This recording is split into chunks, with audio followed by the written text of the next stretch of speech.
Hola, muy buenas noches. Ya estamos en una nueva versión de Hora de Incidentes. Hoy día vamos a conversar sobre rescate vehicular con el médico, bombero e instructor Mauricio Chang. Estamos partiendo con María Teresa y Danilo. Un pequeño pero sincero homenaje para Salo Rey, el gorrión de Conchalí, que falleció este fin de semana y que por lo menos a mí, como un viejo chico, bueno, ya no tan chico que soy, me gustaba harto. Así que, bueno, vamos a partir, vamos a invitar a Mauricio, que caché que como conectó al tiro, así que ahí lo estamos invitando. Y ahí está. Acá estoy. Aprendiste rápido, Mauricio, ¿eh? Sí, no estoy muy con las nuevas tecnologías, pero aquí estamos. ¿Cómo estáis? Bien, bien.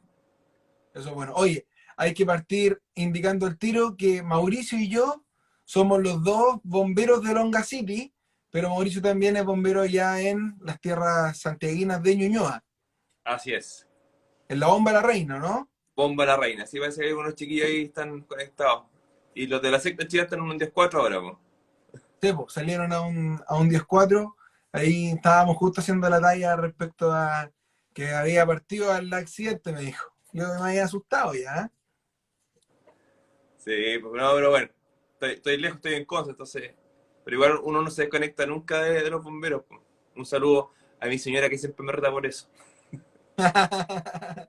Oye, Mauricio, bueno, hoy día vamos a hablar de rescate vehicular, que es el área en donde tú participas académicamente también, porque perteneces a la mesa técnica de esa área de estudio. Sí, mira, nosotros partimos con una base técnica, ya ni me acuerdo, 2015, 2016. Ujú. Es técnica rescate que después pasó a ser explicación uno, que era Adolfo Velo de Santiago, Nico Mella de Tiltil, y después se nos unió el Ezequiel Gallardo de Ñuñoa, y bueno, y Alonso Seguir en su calidad en ese momento de director de la Academia Nacional de Bomberos. Pues estuvimos trabajando a 4 años para sacar finalmente el curso de explicación, pelea y todo de por medio, porque es un curso que se creó de la nada, o sea, no nos pasamos en nada de lo que existía previamente, fundamentalmente porque pensábamos que era un curso que estaba muy desactualizado, entonces creábamos de, así como casi como la nueva constitución, un curso nuevo, puede tener cosas buenas, puede tener cosas malas, pero estamos trabajando todavía eso. Y bueno, fueron harto trabajo, fueron 4 años de trabajo directo. Así es que el producto, a mí por lo menos me gusta harto. Y después, paralelo a eso, salió también el curso de primera respuesta en incidentes de rescate técnico.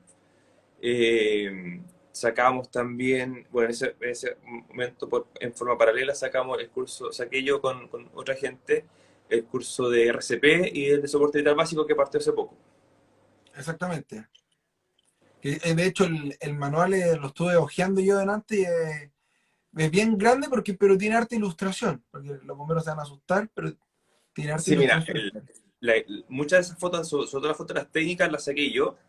Estuvimos yendo muchas veces a la academia a hacer tirautos y probando técnicas y viendo que la técnica que nosotros pensábamos, que nosotros definíamos, cumplía los objetivos que nosotros buscábamos, que muchas de esas técnicas están basadas en técnicas que se enseñan en Estados Unidos o en Europa y obviamente el parque automotriz de esos países, de esos continentes son distintos y las normas que se ocupan en esos continentes distintos y teníamos que hacer que eso funcionara en Chile, pues, y que las técnicas normadas fueran sobre todo eficientes, pero también seguras. Claro. Oye, ya vamos a entrar en materia, pero antes tenemos que saludar a los auspiciadores que hacen posible este live, porque como buen live de internet estamos sujetos a las reglas capitalistas. Así que, primero, nosotros dos estábamos conversando, tú tuviste idea que teníamos en emergencia, porque hoy día en el siglo XXI los bomberos nos enteramos a través de nuestros celulares muchas veces de la emergencia. Y por eso Firesoft es una opción que entrega sistemas de despacho, sistemas de manejo de central de alarma, sistemas como Despacho 1, el Viper, que es muy utilizado en la región metropolitana y en otros lados también. Eh, el mismo Firesoft que está en Concepción es una opción que los bomberos tienen a mano y pueden utilizar para mejorar su sistema de despacho. Y estaban conectados, de hecho, ahí nuestro Sí. amigo Ezequiel. Solo Exe está Oye, whatsappeando. sí, está whatsappeando. Mal momento para whatsappear, porque el live se hace por el teléfono, po. Y también saludar a Hook Black de la Artería, que vende todo lo que son productos en cuero, cucarda, portarradios, todo lo que sea producto en cuero, lo pueden encontrar en Hook Black de la Artería y Dreckman Confecciones, que vende uniformes de bombero, salvo uniformes estructurales, porque no tienen nada que les permita certificar aquellos uniformes. Incluso hacen hasta cobertores. No sé si en la compañía de la Reina tenían cobertores con el logo y lo encuentro muy bonito. Mira, tenemos unos cobertores que regalé yo hace años, que son ¿Ya? flores fundamentalmente. Hoy yo quiero también hacer una alusión a mi compadre, amigo, hermano de tantas movilizaciones UCER y rescate, Esaú Botero, que me regaló esta polera. Traga humo. Paso el dato, paso el dato. No, Dragón, de hecho, vamos a ver si que no se me cae. Ahí arriba tengo yo un cuadrito que me regaló hace un tiempo, así que Saúl, gran persona, es Y una muy buena persona y buen bombero de la segunda de Ñuñoa. mira, con el Esaú nos conocemos hace muchos años y hemos participado harto. Nos ha tocado varias movilizaciones de rescate urbano juntos. Nos tocó en Chañeral compartir carpa, así que ni te cuento las cosas que se vieron en ese lugar. Oye, mira, Jara pone ahí puros comerciales, Oye, pero vamos. mira, Felipe ¿Mm? Jara, paso el dato, porque yo soy mucho más viejo que tú, Lucas. Le puedes decir el hombre en llamas. Él te va a contar por qué. El hombre en llamas. El hombre en Yo lo llamas. conocía por Mortadela nomás, pero ese No, ya es otra, la va a tener que contar. pregúntale nada más. Oye, Mauricio, bueno, entremos en materia. 17.000 llamados de rescate, más o menos atienden los bomberos en Chile al año. Yo creo, no tengo la cifra exacta, pero yo creo que es la emergencia que más sale a nivel nacional. Yo creo que sale más rescates que incendios. Por lo menos en Chile salen mucho más rescates que incendios. Y los bomberos nos tenemos que capacitar para esto, po. No es llegar a ir con el permiso de Diosito nomás. Bueno, efectivamente, el rescate en general es actualmente la salida más frecuente que tiene el bombero de Chile. Partió por ahí por los años 50 con las primeras introducciones de herramientas manuales que existían en ese momento de rescate vehicular. Y hay algunos que pusieron ahí. Yo hice el curso de rescate vehicular en 98, 97. Y claro, efectivamente, cuando partía el curso de rescate vehicular uno que estaba en ese tiempo, te decía, ¿por qué los bomberos participamos en rescate vehicular? Y la respuesta eran fundamentalmente porque teníamos herramientas, por el tiempo de respuesta, porque nos hemos estado capacitando durante mucho tiempo, porque siempre existe el peligro de fuego en un accidente vehicular. Y poco a poco Bomberos fue introduciéndose en este mundo, un mundo bastante más complejo que lo que estábamos acostumbrados a apagar incendios solamente. Y lo que conversábamos la otra vez, porque que en la medida que pasa el tiempo, las emergencias se van complejizando los procedimientos y van apareciendo una serie de recursos que de repente nos vuelven medio locos a nosotros como bomberos para poder enfrentarla, ¿cachai? Pero en general, lo que conversábamos ese día, que yo desde nuestro punto de vista, creemos que siempre hay una base que tiene que ser sólida, de procedimientos básicos que se tienen que implementar en todos los rescates y a todo lo que sea tecnologías de la NASA y cuestiones por el estilo más, que son mucho más complejas y más caras, obviamente, tienen que ser la quinta de la torta, fundamentalmente. Claro. Y además hay que tener en consideración que los bomberos chilenos, yo no soy un especialista en los bomberos en el mundo, pero por lo que uno entiende, las unidades de rescate se van especializando y los bomberos que trabajan en unidades de rescate en sistemas de bomberos rentados se dedican a eso nomás. Aquí en general nosotros partimos de una mixtura, primero tenemos todas distintas ocupaciones, profesiones paralelas a nuestra labor de bombero. Algunos son del área de la salud, otros no, otros son de compañías de rescate, otros no lo somos. Eh, y es un desafío, creo yo, al momento de enfrentar en el bomberismo chileno el rescate vehicular, que tiene un prisma, siento, de responsabilidad social súper grande, porque estamos tratando con el bien más valioso que hay en la sociedad, que son vidas. Efectivamente, bueno, a mí me ha tocado recorrer muchos países ya sea visitando o trabajando como bombero, varias partes de Estados Unidos, parte de Europa, estuve hasta en Ucrania, tonteando ahí por culpa de los bomberos. Y la verdad es que cuando uno analiza el nivel de respuesta, de capacidad y capacitación que tiene, oye, Felipe, deja molestar, por favor. No No, madura, Felipe. no, ya no maduraste. El, el nivel chileno es buenísimo, es buenísimo. Yo tengo una muy buena amiga que es la Anika Cole. Ella fue la primera jefa del Departamento de Bomberos de Madrid. Primera mujer jefa del Departamento de Bomberos de Madrid. Y conversando un día con ella, le digo, oye, Anika, pucha, ¿sabes qué? ¿Cómo lo podríamos hacer para que nosotros pudiésemos conocer un grupo de bomberos cómo funciona tu sistema de respuesta? Entonces ella me responde en su españolísimo, me dice, coño, Mauricio, yo debería mandar gente a que conozca cómo trabajan ustedes, siendo la jefa del Departamento de Bomberos de Madrid.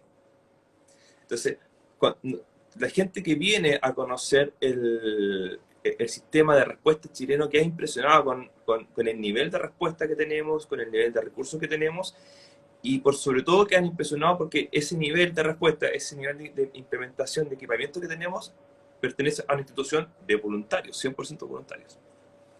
O que es una organización además privada. Los bomberos somos una fundación como la Teletón, Así es. básicamente.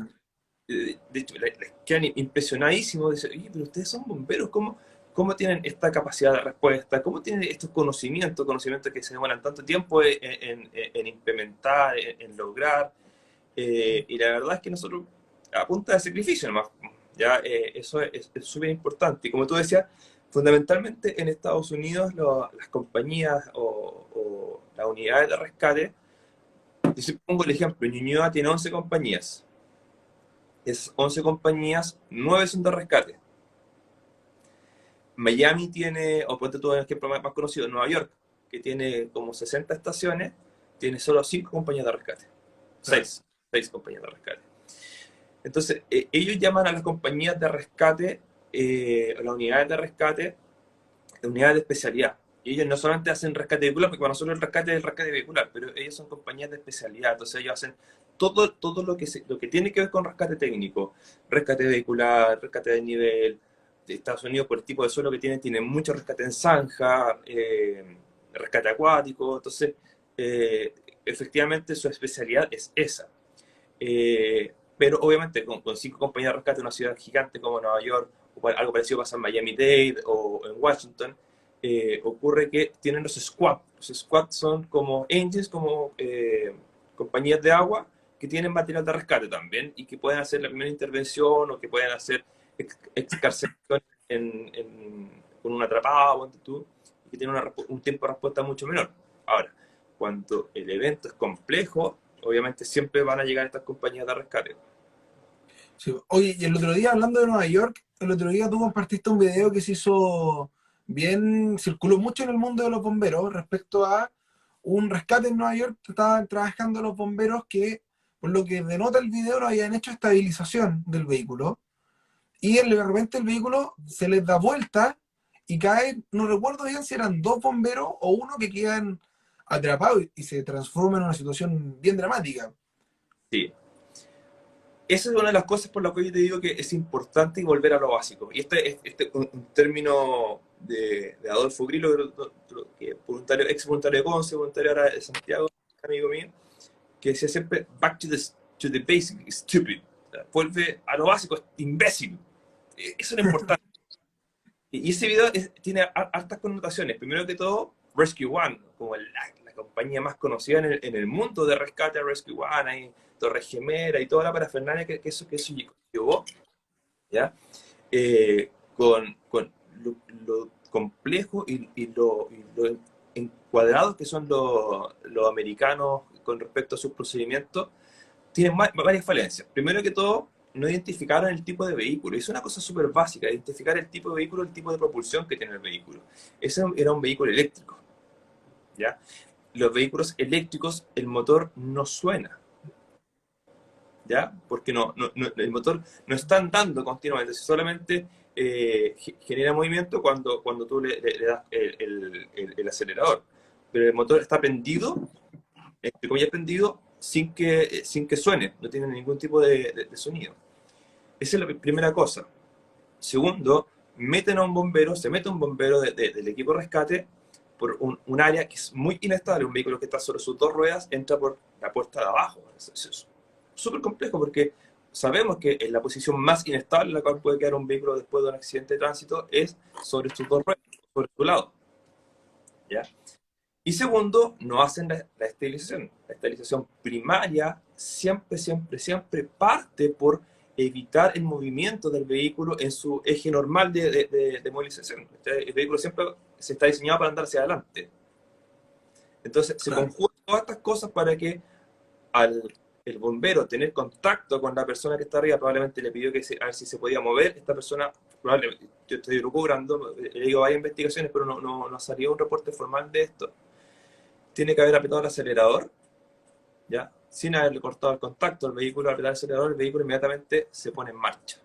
Y se termina de encaramar sobre el otro vehículo que estaba, que era un Volvo, y el vehículo que es lo que hace, se vuelca y deja atrapado las piernas del voluntario bajo el pilar B del vehículo, con fractura y todo lo que eso conllevó.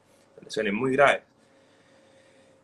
Y pasa por eso, porque muchas veces nos confiamos, ya, esto es un rescate de chico, ya, saquémoslo así nomás. Y la verdad es que cuando uno se salta los procedimientos más básicos, cuando ocurren usualmente los errores o los accidentes más graves en todos los procedimientos bomberiles. ¿Ya? No sé si hay un video muy antiguo de un bombero que sube por una escala mecánica, no sé si sacar una foto, hacer algo en un incendio y hacer una llamarada. El bombero con su jardinera puesta, sin casaca, sin esclavina, sin guante, y baja la escalera en llamas. Es un video No, súper dramático. no, no lo he visto, pero lo voy a buscar y lo vamos a compartir acá en las redes. Búscalo, es un video muy, muy dramático porque tú escuchas los gritos del pobre bombero, pero claro, o sea, el procedimiento más básico que tiene que tener un bombero en respuesta a un incendio es tener su IPP completo. Claro.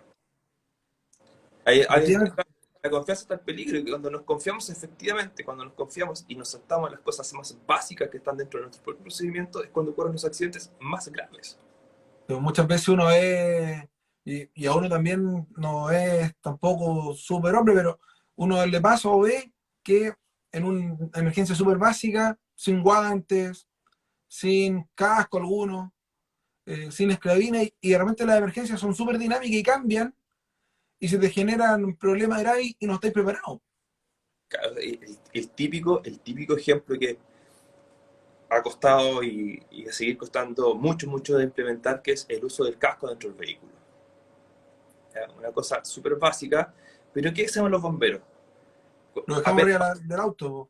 la cabeza, casco arriba del techo, para que sea bonito, para la foto, con el número mirando hacia afuera, ¿cierto?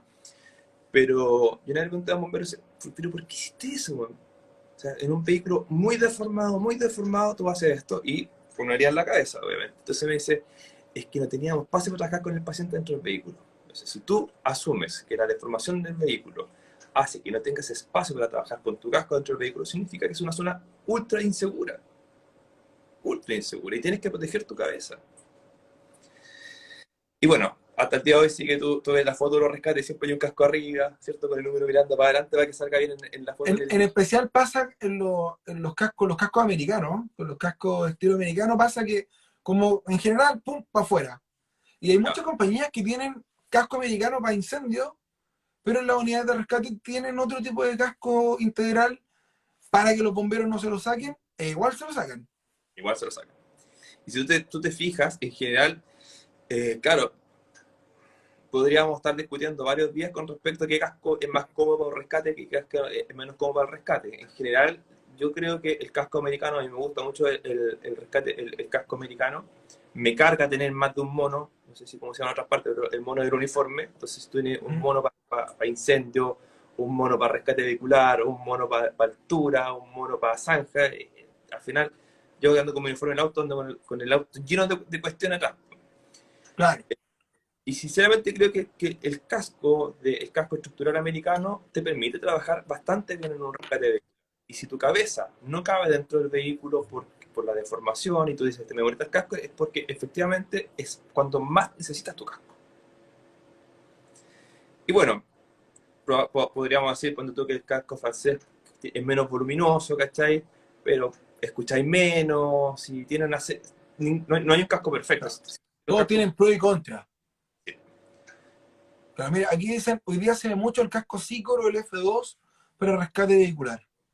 Sí, efectivamente es un casco bastante cómodo, un casco liviano, pero es un casco que a mí personalmente me gusta, pero es como un casco como para el SAMU, un casco para la gente que no hace intervención pesada en un rescate.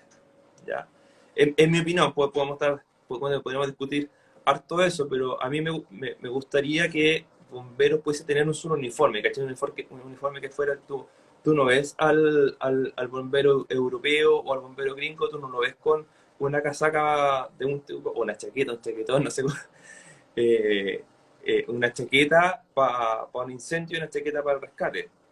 ¿Ya? Ellos trabajan con el mismo uniforme y usan casaquilla encima. Y en general eso está hecho porque los uniformes están diseñados para que puedan trabajar tanto en llamadas estructurales como en llamados de rescate.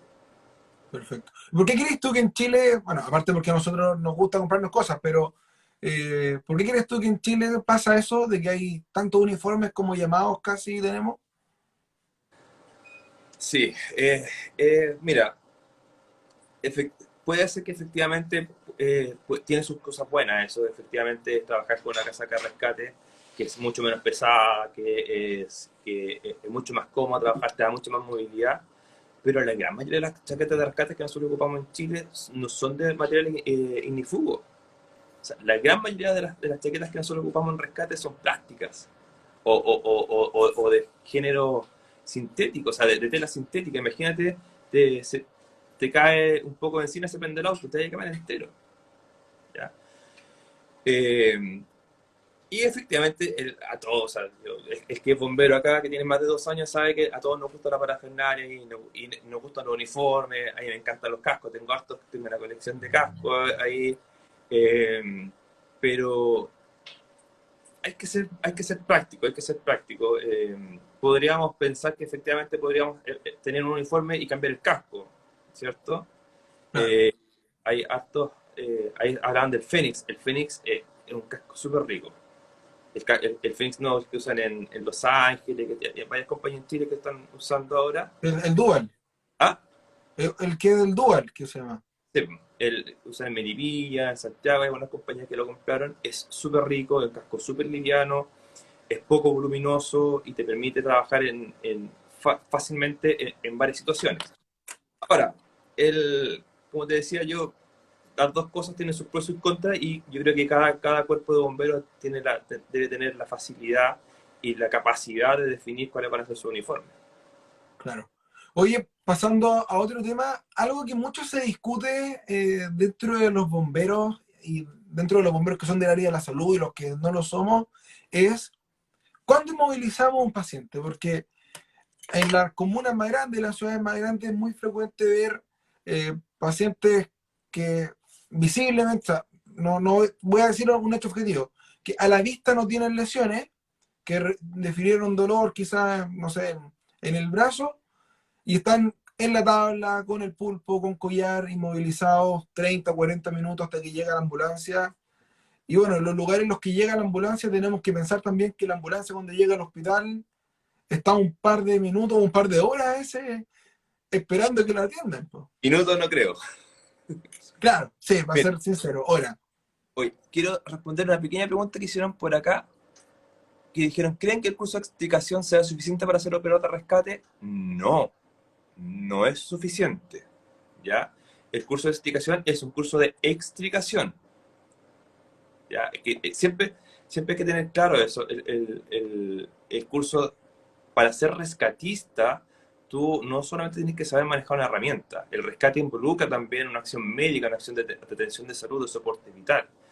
Pero nosotros no solamente salimos a rescate vehicular, salimos a rescate a desnivel, ¿cierto? Salimos a rescate en pozo, y nosotros para ser rescatistas tenemos que tener todas esas capacidades. Si no somos operadores de rescate vehicular o operadores de explicación, pero no es el concepto de rescatista.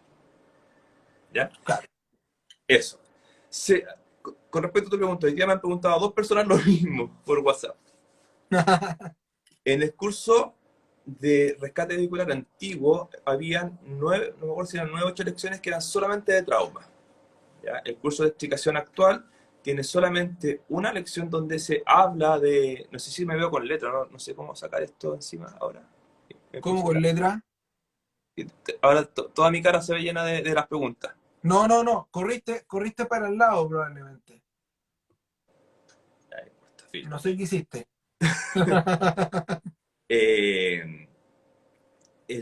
Entonces, el curso de explicación actualmente tiene solamente un capítulo donde hablamos fundamentalmente del soporte vital del paciente atrapado, ¿ya? Que es el 5% de todos los rescates que salimos. La gran mayoría de los rescates a los cuales sale bomberos es para manejo de trauma, más que de extricación. O de extracción, más que de extricación con todo lo que eso conlleva. Ahora, en ese momento, en ese curso antiguo, nosotros decíamos, si nosotros salimos a un rescate, todos los que están involucrados tienen que ser movilizados, porque por algo salimos. ¿Ya? Y efectivamente, el screening de despacho que había antes era mucho más crítico que el de ahora. Nosotros ahora estamos saliendo a todo lo que se nos pida, porque la comunidad entiende que nuestros tiempos de respuesta son mucho mejores que los de las otras instituciones que responden a este tipo de eventos. Entonces, si ven un topón y alguien que tiene una herida, salimos a eso. Cosa que antes no lo hacíamos. Antes salíamos, hoy solamente si hay alguien atrapado, sí, ahí salía bombero a los 10-4. Y en ese momento nosotros decíamos, todo paciente que está involucrado dentro de un accidente vehicular tiene que ser inmovilizado. Pero actualmente nosotros sabemos que eso no es así, ¿ya? Y efectivamente la tabla de inmovilización tiene hartas complicaciones, sobre todo en pacientes más graves. Y sabemos también que los tiempos, por lo menos en nuestra realidad, los tiempos de inmovilización sobrepasan con creces los tiempos recomendados. Ya los tiempos recomendados de inmovilización en tabla son máximo 45 minutos. Y como ustedes saben, nosotros en Santiago realmente teníamos pacientes dentro de la ambulancia por 1 hora, 2 horas antes que nos permitieran entrar al hospital. Ya, ese paciente ya llevaba 1 hora desde que fue inmovilizado hasta que llegó a la ambulancia. 1 hora más dentro de la ambulancia. Y después pasan 3-4 horas hasta que lo veía el traumatólogo, 1 hora más para que le hicieran el escáner o la radiografía, y después 1 hora más para que alguien le vea esas cosas y le dijera, no, hay que sacar todo el equipo de inmovilización. El año 98 y salió el primer estudio, que es se me olvidó el nombre, el Nexus, que fue un estudio para definir a qué pacientes que sufrieron trauma requerían radiografía. ¿Ya? No es un estudio para ver a quién se moviliza o no. ¿Ya? Y de ese estudio se extrapoló qué pacientes podrían necesitar radiografía.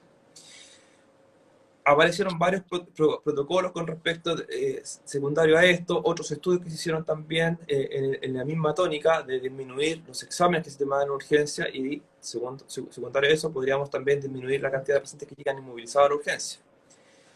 Y en general todos los protocolos comparten algunas cosas.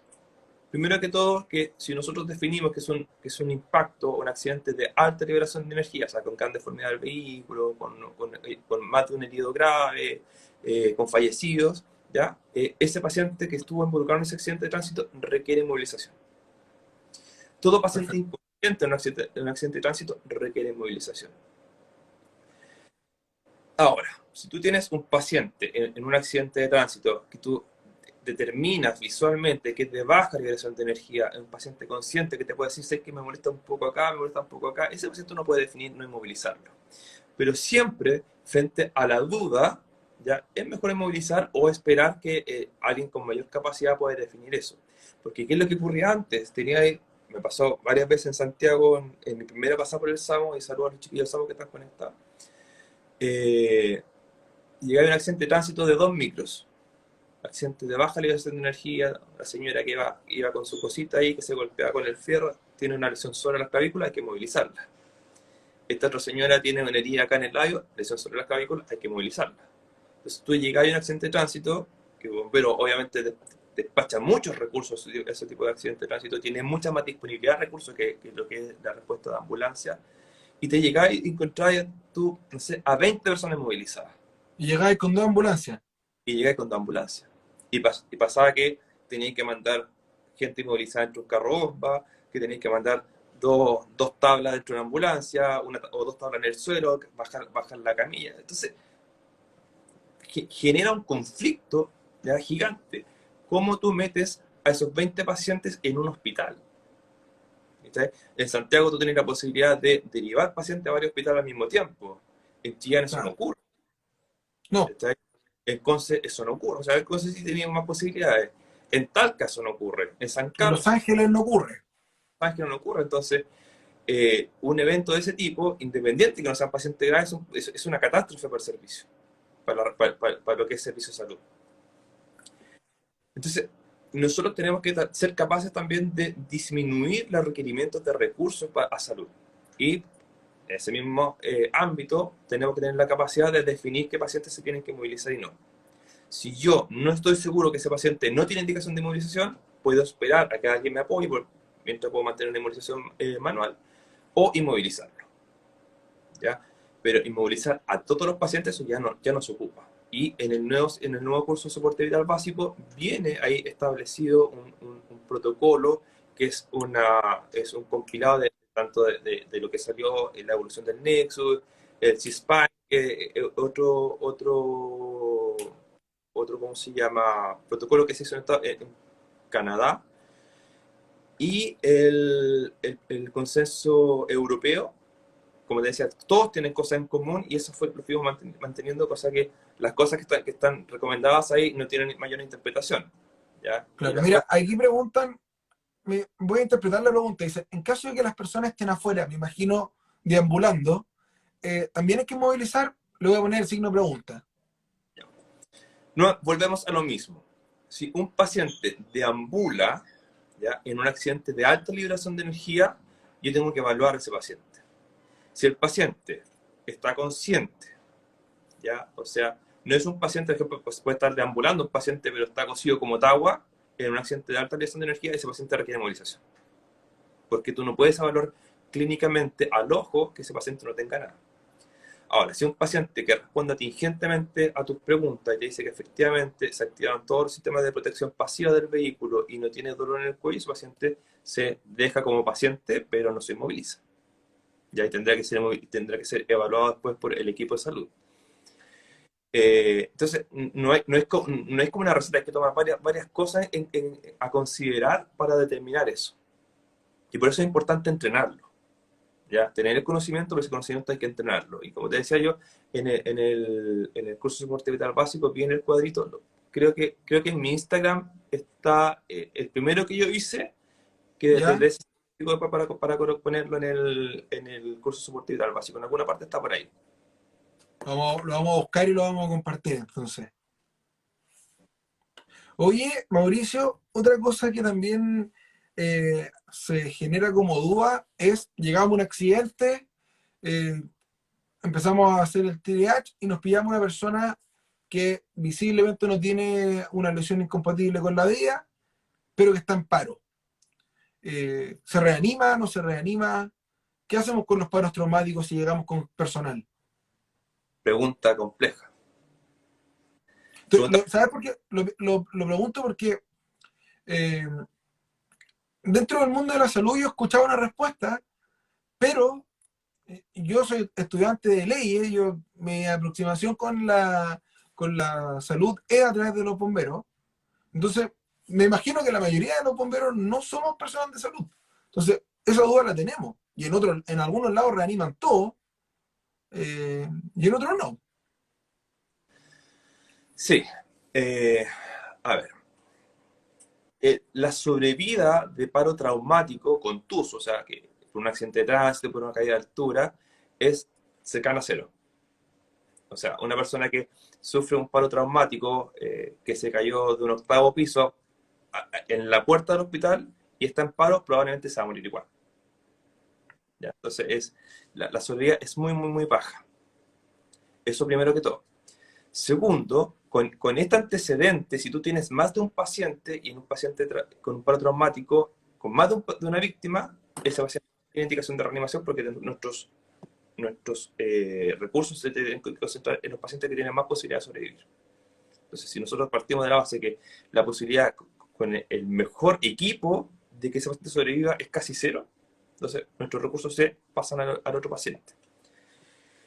¿Qué ocurre si yo tengo un paciente en paro traumático, ¿ya? Y llego con 2 bomberos, pero la segunda unidad de apoyo llega a los 3-4 minutos, ¿ya?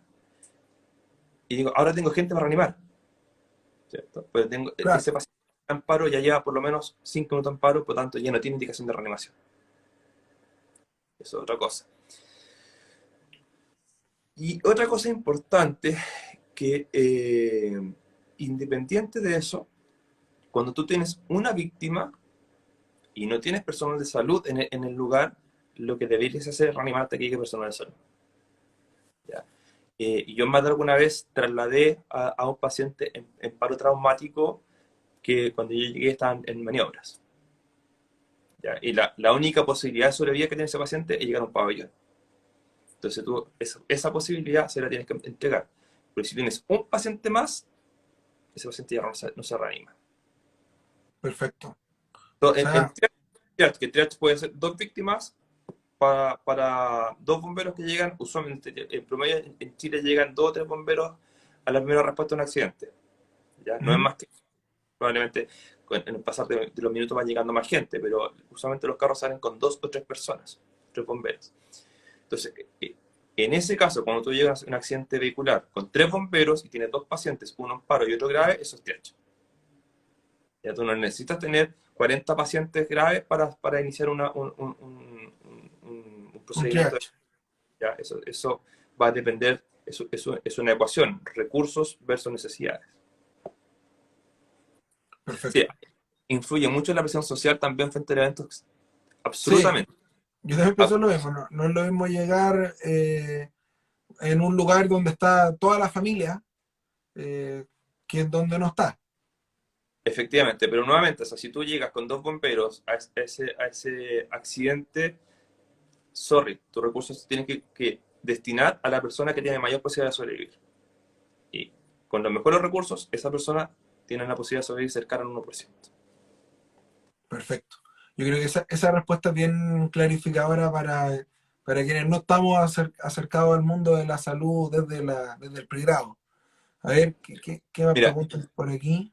como un mes atrás, en Santiago, Alameda con San Francisco, eso es más o menos a 6 cuadras de la puerta central, sale Quinta y Primera de Santiago a un accidente de tránsito moto, colisión moto, bus.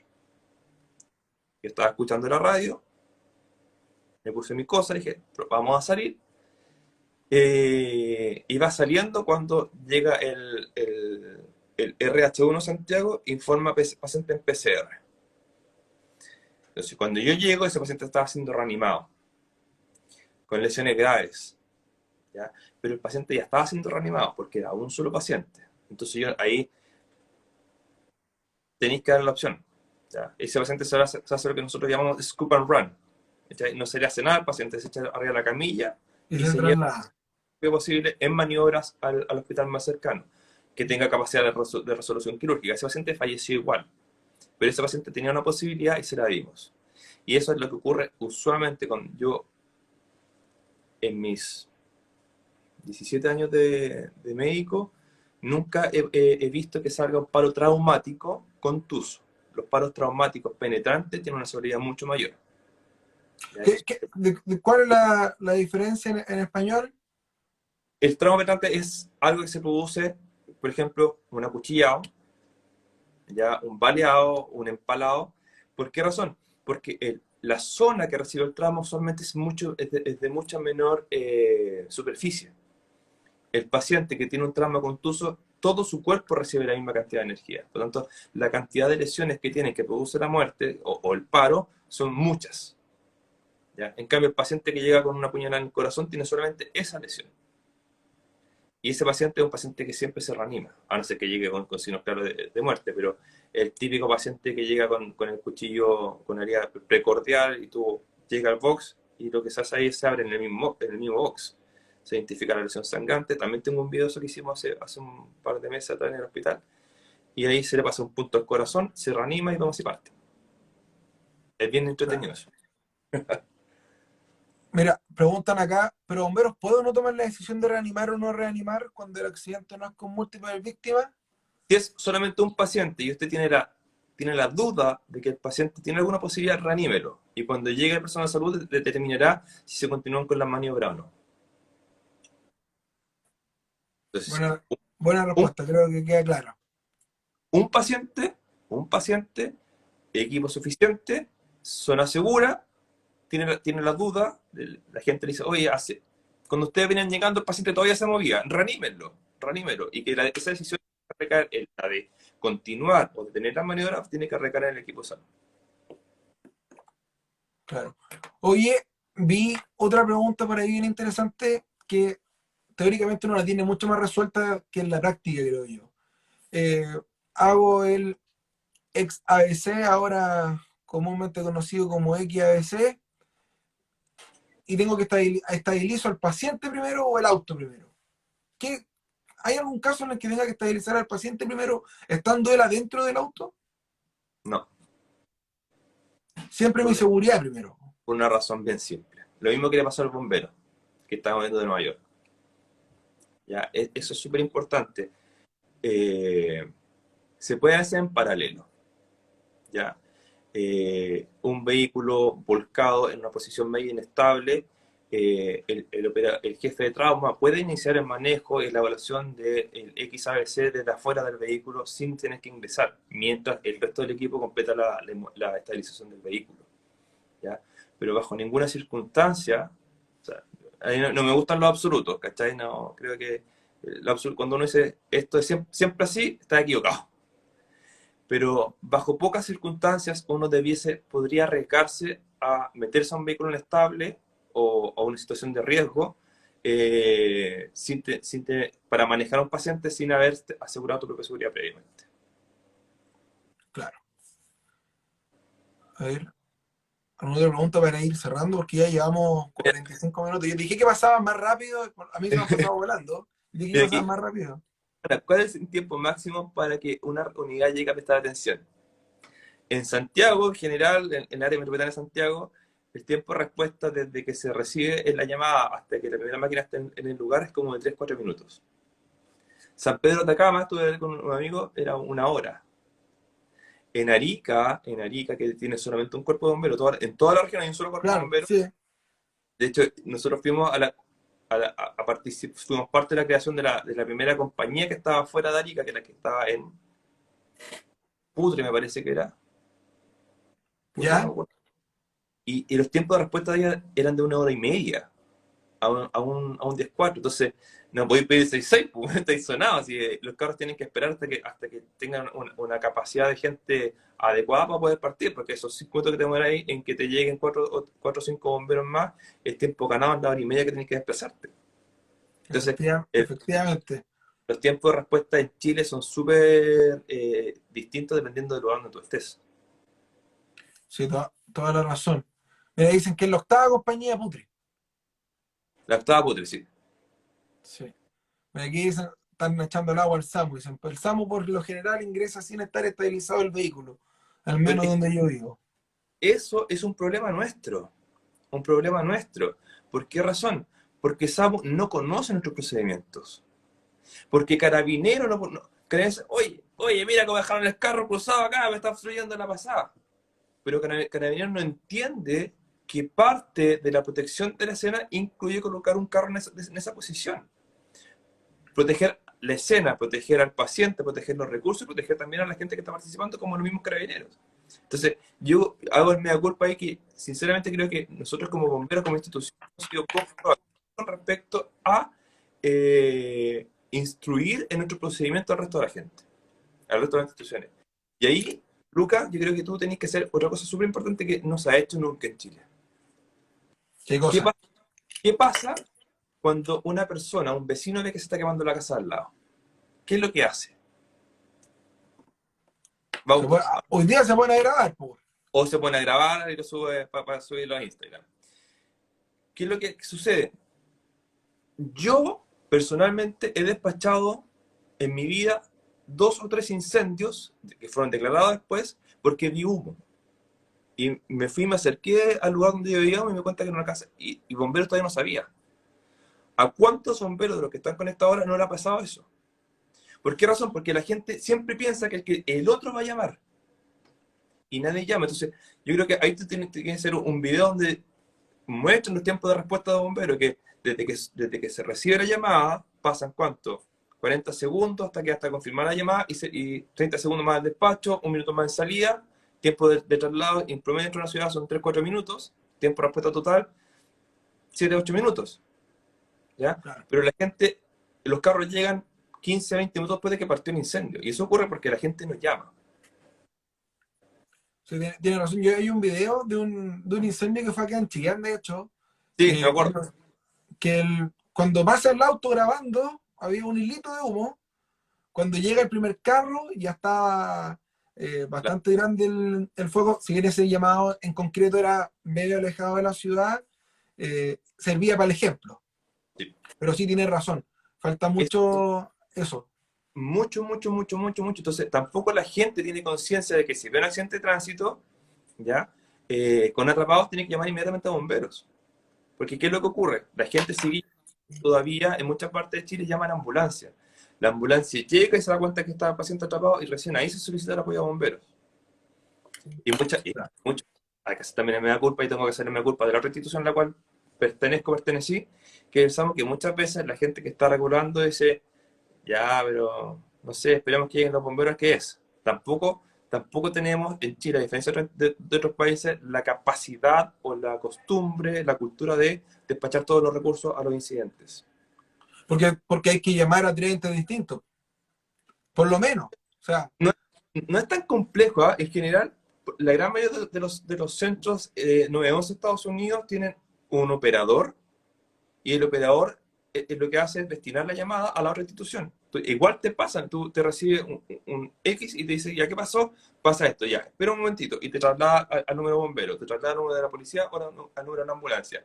No es tan difícil, claro, hay que llamar a otro número distinto, pero si el SAMU recibe una llamada y te dice que un paciente atrapado, lo que corresponde es que se produzca un despacho multitucional inmediatamente, y eso usualmente en Chile no ocurre. efectivamente. Oye, mira, dicen, están hablando del DEA, del síndrome de aplastamiento, del torniquete, de una serie de temas, pero se nos acabó el tiempo, Mauricio, así que yo te Pero quiero va, podemos hacer otro, sí, otro, otro día, podemos seguir conversando porque llamó harto la atención que Mauricio Chang tiene hartos fans ahí. Yo tengo más seguidores en Instagram, pero más fans tiene Mauricio Chang. Mira, yo, sí, llevo mucho tiempo, no tanto, así como un par de meses nomás trabajando. No, yo durante mucho tiempo me tocó recorrer Chile de punta a punta haciendo instrucción, ya estoy un poco alejado por asunto de pega, cosas por el estilo, pero siempre la gente me pide, oye, pucha, ¿podía hacer un Zoom para mi cuerpo? Ya, perfecto, no tengo ningún problema, cuando le ponemos fecha lo hacemos. perfecto. Mira, ven ahí las personas que nos están escuchando, viendo, saben que pueden contactar. El nombre del Instagram es medio complicado, es Technical Rescue, algo más, Trauma, ¿no? Ya, porque pero ahí lo yo pueden contactar. de todo un poco y la verdad es que trato de hacer contenido, no tengo mucho tiempo, ahora al principio estuve bien activo y ahora he estado medio flojo, pero la idea es interactuar, harta gente me escribe por interno, oye, mira, tuvimos este accidente, oye, este rescate, y me lo cuentan, yo le mandan WhatsApp y te digo lo que yo opino. Eh, se hace harta cosa por vía no tradicional. ¿Ves? Así que bueno, ahí hay que aprovechar. Nos despedimos, tenemos que despedir a nuestros auspiciadores, a Firesoft, Dreckman Confecciones y Hook Black Chile, o Puta, mira, yo soy tan mal conductor del live que se me olvida el nombre de los auspiciadores. Hook Talabartería, que hacen posible este live, a los amigos de Enllama, que lo distribuyen también para que lo vean los bomberos de Latinoamérica. Y por supuesto, Mauricio, a ti y a las personas que nos siguieron todo este live de más de 50 minutos. Perfecto, ¿no? Y dejamos pendiente para otra ocasión, otra cosa, pues. Oye, muchos saludos a todos los amigos bomberos. Un saludo, no sé si usted me está viendo. Mi señora, estoy en Conce, mi señora está en Santiago con mi niño, entonces si está escuchándome, Mateito, Facundo, Ero, los amo mucho. Chao, chao. Chao. Y un saludo al Carlos también, que está por el sur allá en Osorno. No lo caché, debe estar por ahí dando vueltas. Debe estar por ahí dando vueltas. Ya le digo Y la, Carlita. y la otra Ah, semana se viene un live de RIT con Mauricio Martín. Estoy haciendo spoilers, pero si viene un live de RIT, ¿es necesario o no es necesario en Chile? Lo vamos a conversar el otro martes a las 10 de la noche. Así oye, que mucha invitación, nos estamos viendo. Saludos a todos. nos Chao, estamos chao. viendo. Chao, cuídate.